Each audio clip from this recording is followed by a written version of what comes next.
We're gonna need a bigger boat. Throughout history, they have been a part of our American life. Men and women who have made it their mission to serve their fellow man. They've worked hard enough. Isn't it time they had their own movie? Clerks. This job would be great if it wasn't for the customers. I don't bother them and they don't bother me. I could do without the people in the video store. Do you have that one with that guy who was in that movie that was out last year? You should hear the barrage of stupid questions I get. What do you mean there's no ice? You mean I gotta drink this coffee hot? You'd feel a hell of a lot better if you just rip into the occasional customer. You're a clerk, paid to do a job. You can't just do anything you want while you're working. Hey, you open? No!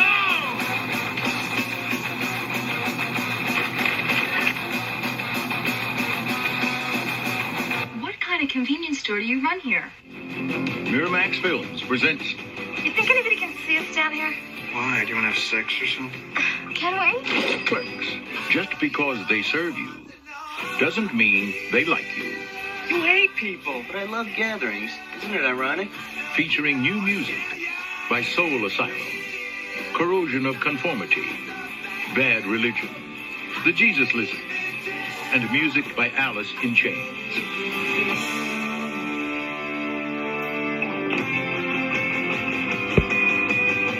Hey there, welcome back to Dave's Movie Diary. Clerks from 1994, using the American pronunciation. Lots of memories from that time. That's what this film brings back to me. Takes me back to kind of the age that a lot of these characters were, so it's a really, really interesting ride for me. It was the low-budget indie film that really became a phenomenon. Kicked off a few careers. A lot of cultural buzz at the time, like I said, and it felt really different, totally different then from mainstream cinema. It's so of its time, that slacker culture, people hanging around video stores, skate punk energy, people going nowhere and aimless, and that was me at the time, so I can really relate to all that energy. So yeah, saw it at the time. I remember it was one that like I said, a lot of chatter about, even in my little part of the South Coast at the time. I was 21, 22. It's one of those have to see. Oh, have you seen Clerks yet? You got to see it. You'd watched it with mates, and it just resonated because it was like the way we talked. And again, you feel connected to this film if you watched it at the right time in your life and in the moment. And I was there, and so it probably means a lot more to me than people picking up this film now. The low budget, the black and white, reality and starkness of it all really worked, and the experimental filmmaking feels so cool at that age. Like they're kicking against the traditional ways of doing things. And even the successful films of that era, like Pulp Fiction, for example, seem to be doing that as well. They were working outside the structure, but this one takes it to the nth degree. It's really cool. It's immediate. It's got a rebellious tone. All things that we wanted to embody at that age. And the video store culture is front and center in this one. And it didn't seem extraordinary at the time because I just seemed to be living a lot like these characters, not to the extremes that these characters are, but in that lane. So it really reminds me of a snapshot of a specific time.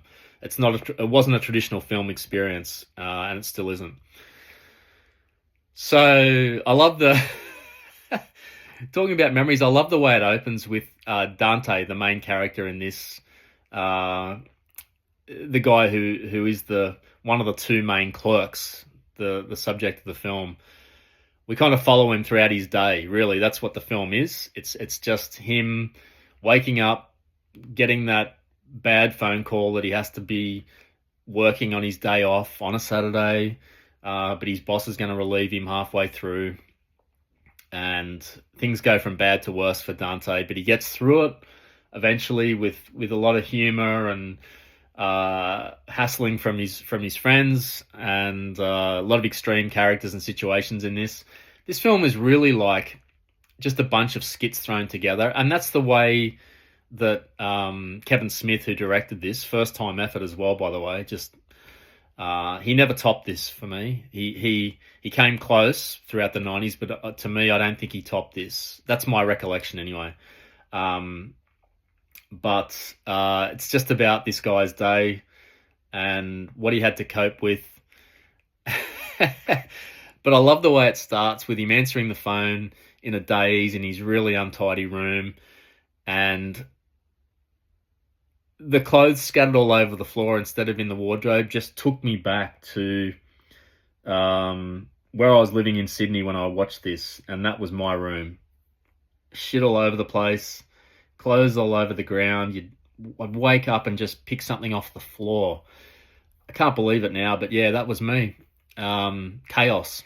And chaos disguised as normal life is really what this film's about, so it resonates with me.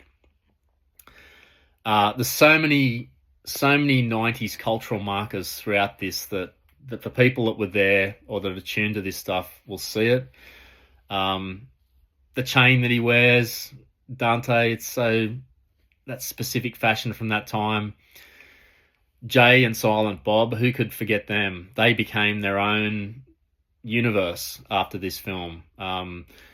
There's Clerks 2, there's Clerks 3, there's Jay and Silent Bob Strike Back. There's all these other smaller spin-offs, and they gravitated out of this film as a thing. Silent Bob is Kevin Smith, the director, so it's an interesting cameo from him. He doesn't do a whole lot, and that's the whole point. What I thought about it when I was watching it last night is that was Jay in particular like a proto-Eshe? Was he the earliest Eshe that our culture threw up? I don't know. He's got a lot of that Eshe energy, that jerkiness, that constant on edge, constant having to provoke, but can he back it up? Rapid fire delivery, getting stoned all the time, looking for the pleasures of life that we all were looking for at that time, but just embodying it. Such a cool character, especially Jay, just so funny. The video store setting, like I said before, it's so authentic to the period. A lot of our lives gravitated towards and around video stores. God, I wouldn't mind $1 for every hour even that I spent walking around video stores. I'd be a really rich guy now. I wouldn't be working. The soundtrack, oh, how good. Punk, skate, alt rock, Alice in Chains leaping out of the speakers.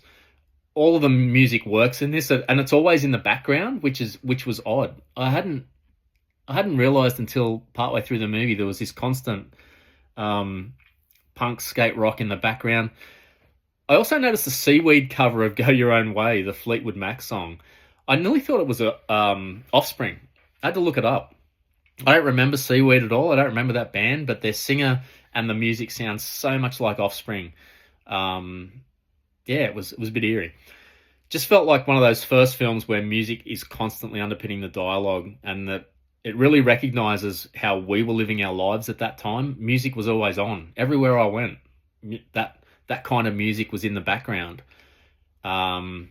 Much more so than later times in my life. Look, it's impossible to talk about key scenes in this movie. They just keep flying at you. It's broken up into chapters with titles, and Kevin Smith just throws them out there. So, most of them work, some don't, but that's to be expected for your first effort, and that's really what the film's about. It's not trying to be polished and everything. It's just, hey, try this. Does it work? Cool. If it doesn't, bad luck. Wait another few minutes. There's another sketch coming up, and it's really that connection of sketches.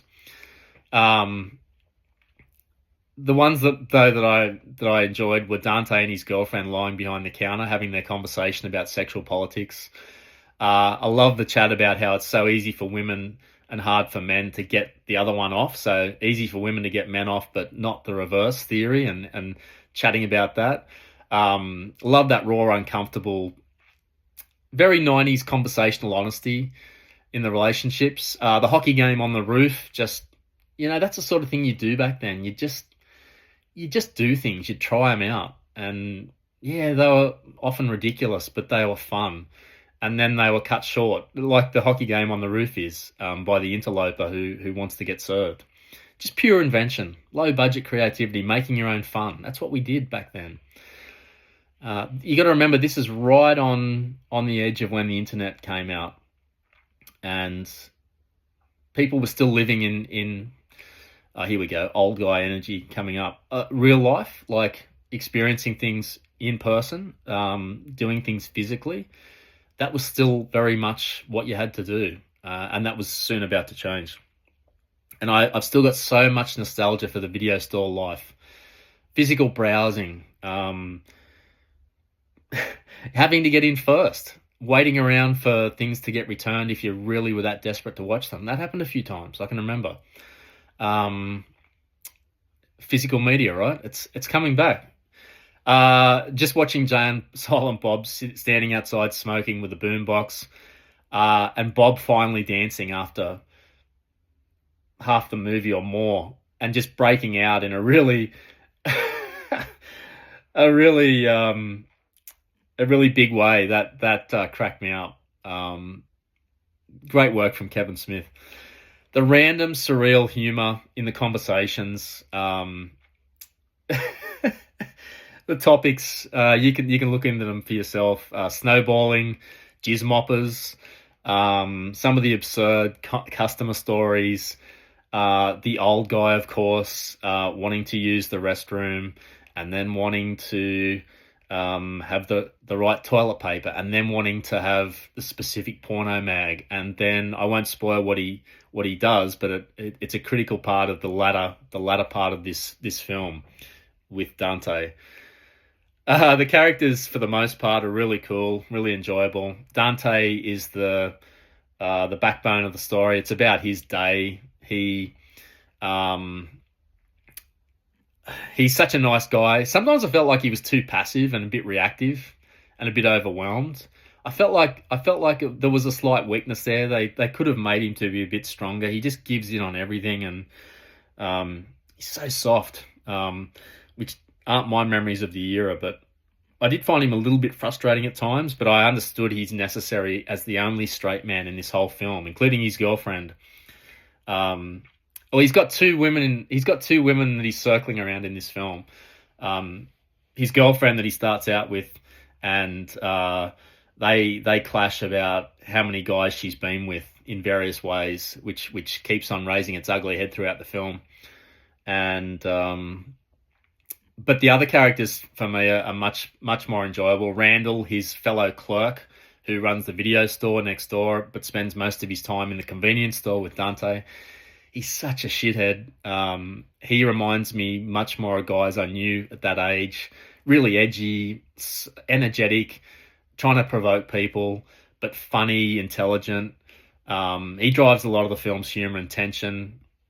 He's kind of like a more normal version of Jay. And then Jay and Silent Bob, it gives you an early glimpse of what they became in the culture later on, as markers of this time and this aesthetic.